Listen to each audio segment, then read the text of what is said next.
Saya langsung saja ke Pak Andri. Pak Andri, sebelum jeda tadi, apakah 50 juta yang disampaikan oleh keluarga korban untuk Ibu Supriani itu disampaikan secara eksplisit, waktunya kapan dan siapa saksi yang saat itu ada? Pak Andri? Pak Andri?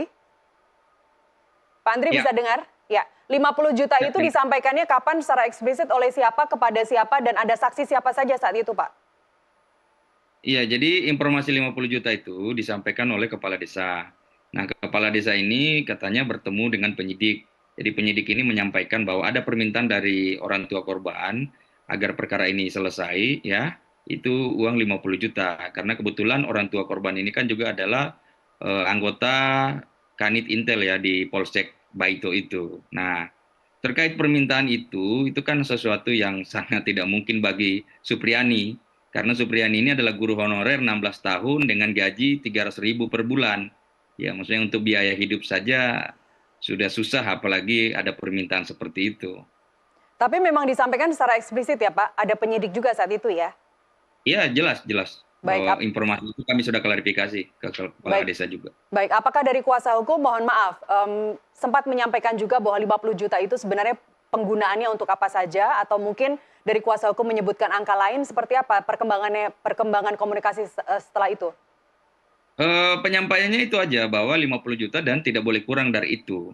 50 Nah, juta dan tidak boleh kurang dari itu. ya, sementara Ibu Supriani kan mau menawar atau bagaimana menyebutkan angka kan sesuatu yang tidak disanggupi oleh Ibu Supriani, karena kondisi itulah Baik. kehidupan Ibu Supriani seperti apa. Baik, peristiwa sendiri terjadi tanggal 26 April. Kapolres Konawe Selatan AKBP Febrisa mengatakan bahwa karena tidak ada titik temu, proses ini berlanjut hingga pada 26 September 2024, di mana kasus itu kemudian P21.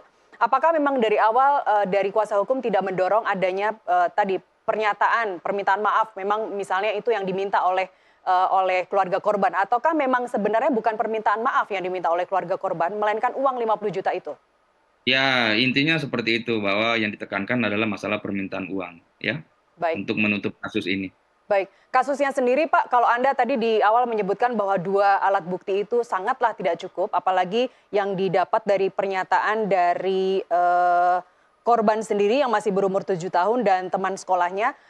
Apakah memang selama ini dari Ibu Supriani sendiri tidak pernah melakukan kekerasan terhadap murid?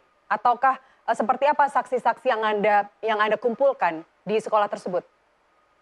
Iya, kami sudah mengklarifikasi ke beberapa semua teman guru termasuk masyarakat ya. Ibu Supriani ini orangnya ya kalem, terus juga dia tidak banyak ngomong, perilaku di masyarakat juga baik. Terus kemarin sambil terisak Ibu Supriani mengatakan bahwa dia sudah 16 tahun mengabdi di SD itu dan tidak pernah ada kejadian itu, sampai akhirnya dia dituduh menganiaya dan harus dipenjara. Dia sangat sangat sangat terpukul karena pengabdian dia sebagai guru honorer itu bukan pengabdian yang 1-2 tahun, ya. Baik. Puluhan tahun mengabdi dengan gaji yang menurut kita juga tidak masuk akal Iya, seperti itu. iya, 300.000 per bulan Ya. selama 16 tahun. Pak Andri, apakah ada yang mengonfirmasi ketika kejadian Ibu Supriani saat itu sedang berada di mana, Pak? Ibu Supriani, jadi kejadian itu didakwakan ke Ibu Supriani bahwa kejadian di kelas 1A ya, kelas 1A. Nah, Ibu Supriani itu mengajar karena dia pengasuh di kelas 1B gitu. Artinya Nah, pada saat kejadian pukul 10 kalau saya tidak salah, Ibu Supriani ya. sedang mengajar dan murid-murid menjadi saksi kalau Ibu Supriani saat itu sedang mengajar di kelas Ya. 1A ya. Jadi kalau pukul 10 didakwakan, kami juga sudah tanya guru-guru termasuk Ibu Lilis guru 1A bahwa jadwal pulang kelas 1 itu jam 10 sudah bubar, nggak ada lagi anak-anak di kelas 1 itu. Jadi menjadi aneh kalau jam 10 masih ada anak-anak itu, karena memang sebelum kebiasaannya itu sudah pulang. Jadi siapa sebenarnya yang dipukuli yang dianiaya itu di jam 10. Baik. Kami sudah klarifikasi kepada guru-guru juga. Baik, Mas Reza, seberapa besar sebenarnya kesaksian yang disampaikan oleh anak kelas 1 SD sekitar umur 7 tahun terhadap terjadinya bias ataupun false confession? Ya, anak memang satu kelompok individu dari tiga yang dianggap memiliki suggestibility tinggi.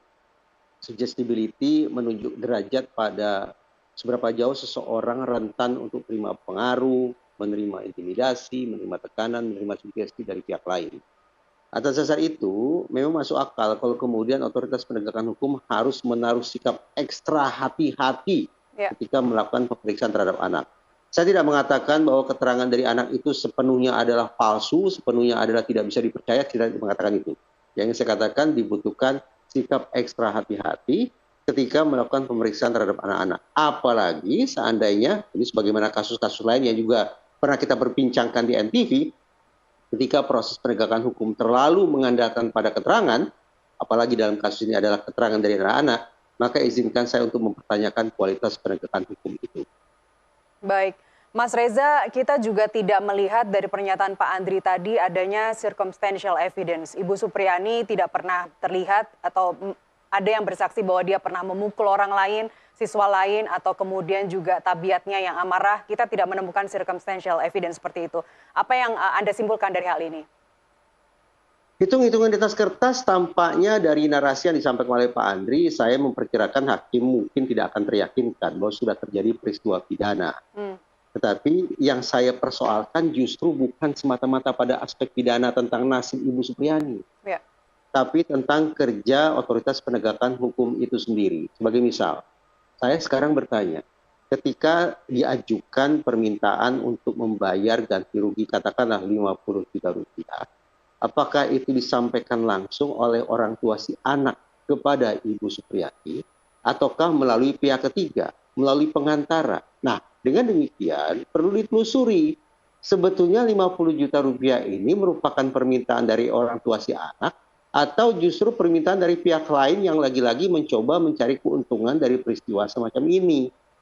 Dengan kata lain, di samping isu pidana yang sedang sekarang dijalani oleh Ibu Supriyani, patut kiranya ada mekanisme etik yang digulirkan oleh otoritas penegakan hukum untuk memastikan bahwa tidak ada bentuk-bentuk misconduct alias pelanggaran etik yang memanfaatkan kasus untuk kepentingan pribadi-pribadi tertentu. Baik, saya ingin langsung ke Pak Andri. Kalau demikian, Pak Andri boleh dikonfirmasi sekali lagi, Pak, permintaan 50 juta itu apakah keluar dari pernyataan langsung dari orang tua korban ataukah ada pihak lain? Iya, sesuai dengan informasi yang kami dapatkan dan saya sudah klarifikasi ke kepala desa, informasi itu diterima oleh kepala desa melalui penyidik perkara ini di Polsek Baito. Penyidik menyampaikan bahwa itu permintaan dari orang tuanya. Nah, apakah ada permintaan dari orang tua seperti apa? Nah, itu juga perlu diklarifikasi ke penyidiknya. Baik, seperti itu. Artinya pernyataan ini keluar dari mulut kepala desa, menurut pengakuan kepala desa adalah permintaan dari orang tua korban. Tidak ada yang mendengar langsung orang tua korban menyatakan permintaan 50 juta langsung, kecuali si kepala desa tadi. Ya, kepala desa mendengarnya itu dari penyidik yang menyampaikan. Jadi, kepala desa menerima pesan juga dari penyidik yang menangani perkara ini. Penyidik menyampaikan bahwa orang tua korban meminta 50 juta dan tidak mau kurang dari itu. Ya, baik. Mas Reza, saya ingin mencoba menyelami dari sisi orang tua korban begitu. Bagaimanapun ini anak kelas 1 SD, tiba-tiba ibunya ketika mau memandikan ada luka lebam, pastilah bertanya-tanya dan tidak terima ketika terjadi dugaan penganiayaan terhadap buah hatinya. Hal ini wajar bukan, Mas Reza? Hal ini wajar dilakukan oleh orang tua bukan? Sangat wajar. Apalagi mekanisme pertahanan psikis manusia yang paling sering digunakan itu adalah proyeksi. Proyeksi artinya mencoba mencari pihak yang bertanggung jawab, bahkan termasuk mencari kambing hitam. Alhasil ketika misalnya seseorang yang kita cintai mengalami nasib yang tidak menyenangkan, mengalami luka dan sejenisnya, maka otomatis proyeksi akan bergerak dengan cara mencari pihak-pihak lain yang patut untuk dipersalahkan.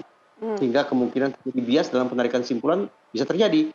Orang tua tidak bisa menerima kenyataan sekiranya luka itu adalah akibat perbuatan anak itu sendiri. Orang tua tidak bisa menerima kenyataan sekiranya luka itu akibat dari anggota keluarga sendiri.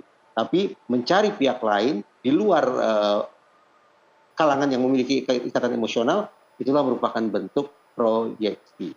Sisi lain, kalau kita keluar dari konteks pidana, isu ini kan berakar konon dari adanya hukuman yang dijatuhkan oleh guru kepada muridnya.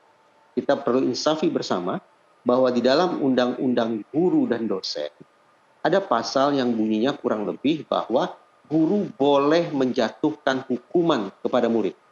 Tentu harus kita pahami sebagai hukuman yang sifatnya edukatif dengan tujuan yang konstruktif. Itu artinya ketika kita mendengar berita bahwa anak kita mendapat hukuman dari guru, maka semestinya kita tidak gampang naik hitam, tidak gampang naik darah, tapi mencoba untuk membangun komunikasi. Kenapa gerangan ada hukuman yang dijatuhkan kepada anak kita? Saya berbicara dalam konteks umum untuk menginsafkan kita semua bahwa hukuman bukanlah barang yang terlarang. Hukuman bukanlah praktek yang haram. Hukuman justru diperkenankan oleh undang-undang untuk dikenakan oleh guru kepada murid secara umum. Baik, Pak Andri di SD Negeri 04, apakah sudah menjadi tradisi guru memberikan hukuman badan untuk anak dan sebelumnya apakah sudah ada kejadian serupa? Iya, kalau itu kami konfirmasi ke guru-guru bahwa itu tidak ada tradisi seperti itu dan pernah ada kejadian ya. Sehingga memang ini baru kejadian pertama yang cukup mengagetkan ya dan juga cukup mengganggulah konsentrasi para guru-guru di sana. Karena biar bagaimana pada saat awal-awal perkara ini ada beberapa polisi datang ke rumah sekolah ya. Psikologi guru ini menjadi terganggu juga kenapa ada sampai polisi datang ke sini seperti itu. Karena memang Baik. sebelum-sebelumnya tidak pernah ada kejadian seperti itu. Baik, artinya memang selama ini belum pernah terjadi atau belum ada orang tua yang protes kepada kepala sekolah misalnya terkait dengan penyiksaan atau kekerasan yang dilakukan oleh guru terhadap anak didik. Belum pernah Benar. terjadi di SD Negeri 04 Baito. Belum pernah terjadi. Baik, Anda melihat ini sebagai bentuk arogansi polisi dengan datang ke sekolah dengan melakukan interogasi terhadap para guru dan siswa? Jadi kami mendengar informasi seperti itu bahwa yang datang di sekolah bukan cuma penyidik, justru dengan orang tuanya yang kebetulan juga polisi datang mengambil barang bukti apa semua. Nah ini kan menurut kami juga inilah karena dari awal menurut kami ini sudah konflik of interest penanganan ini karena biar bagaimana pelapornya adalah seorang anggota polisi yang juga bertugas di Polsek Baito. Ya. Nah sehingga dalam proses penyidikan ini sepertinya kami melihat ada campur-campur dengan orang tua pelapor. Padahal kan ini dia bukan tupoksinya gitu. Walaupun dia dalam satu polsek, tapi kan dia bukan penyidik. Dia adalah kanit intel. Ya. Nah ini yang campur-campur sehingga menimbulkan konflik of interest, menimbulkan semacam keinginan karena yang dianiaya anak polisi ya harus dibuktikan atau harus dipaksa bersalah seperti itu. Baik. Seorang Aibda, seorang kanit intel tadi menurut Pak Andri. Mas Reza, kita sama-sama sudah muak dengan arogansi dari kepolisian. Kita melihat polisi berseragam saja sudah mengundang traumatis tersendiri, apalagi ini untuk anak-anak SD. Sebenarnya seberapa besar ketika kita membayangkan ada terjadi interogasi atau ada terjadi campur tangan polisi ketika datang ke SD 04. Anda bisa membayangkan Mas Reza, apa yang terjadi pada anak-anak itu dan seberapa besar traumatis yang mereka alami? Di dalam psikologi ada istilah kapiofobia, sebuah istilah ekstrim untuk menunjukkan bahwa orang bisa takut pada polisi tanpa pernah melakukan kesalahan sekalipun. Kapio. Sudah. Tadi saya katakan betapa pentingnya ada mekanisme etik yang digulirkan oleh otoritas penegakan hukum. Kenapa? Untuk memastikan sekiranya ada oknum-oknum penegakan hukum yang mencoba untuk mengail di air keruh, itu harus diisolasi. Dalam pengertian dipisahkan betul agar tidak mencemari nama baik organisasi. Ya. Nah, dengan demikian, di samping menuntaskan persoalan pidana yang memang sudah bergulir di mahkamah hukum, sekali lagi menurut saya ada persoalan lain yang tidak kalah pentingnya agar kepercayaan publik terhadap marwah otoritas penegakan hukum tetap terjaga adalah menggulirkan mekanisme etik. Saya tidak akan serta-merta menyimpulkan sudah terjadi pelanggaran, tapi perlu dilakukan investigasi. Adakah kemungkinan oknum-oknum personil penegakan hukum yang mencoba justru mencari keuntungan pribadi dari masalah yang barangkali sejatinya bisa diselesaikan dengan cara yang lebih tenang, dengan cara yang lebih elegan itu. Ya, sebenarnya upaya-upaya mediasi dari Kapolres juga menyampaikan upaya mediasi itu sudah dilakukan berulang kali, tapi tidak menemui Baik, titik temu begitu. sekiranya tidak berhasil dilakukan di tingkat kepolisian atau mungkin juga di tingkat kejaksaan, seandainya pernah dilakukan, sesungguhnya terobosan hukum bisa dilakukan di ruang sidang. Hmm, Di dalam ruang sidang, di kalangan hakim dikenal istilah judicial activism. Saya terjemahkan secara bebas sebagai aktivisme yudisial. Artinya apa? Begini, hitung-hitungan di atas kertas, kalau terdakwa pelaku kekerasan terhadap anak dinyatakan terbukti sah dan meyakinkan melakukan perbuatan itu, dan luka yang dialami korban katakanlah ringan, maka ancaman hukumannya adalah 3,5 tahun. Sekarang kita bayangkan, sekiranya terdakwa yaitu Ibu Supriyani dihukum 3,5 tahun. Kepastian hukumnya terrealisasi. Tapi kemanfaatan hukumnya apa? Ketika seorang guru di penjara sehingga tidak bisa mengajar anak didiknya, apa yang terjadi? Kita bisa bayangkan bersama. Apalagi kalau kemudian kita bicara keadilan. 3,5 tahun hukuman penjara, kendati tercantum di dalam Undang-Undang Perlindungan Anak. Tapi akankah dipersepsi publik sebagai sebuah bentuk perlakuan yang adil terhadap terdakwa dalam kasus ini? Tanda tanya besar. Nah, ketika hakim menilai atau menganggap bahwa peraturan perundang-undangan ketinggalan zaman, peraturan perundang-undangan menjauhkan keadilan, peraturan perundang-undangan ketika diterapkan secara total justru mendatangkan keresahan, hakim bisa melakukan judicial activism dengan melakukan terobosan hukuman, misalnya alih-alih hukuman badan 3,5 tahun penjara, hakim bisa menghukum terdakwa untuk melakukan kerja sosial, misalnya mengajar bahasa Inggris di 3 sekolah selama 6 bulan.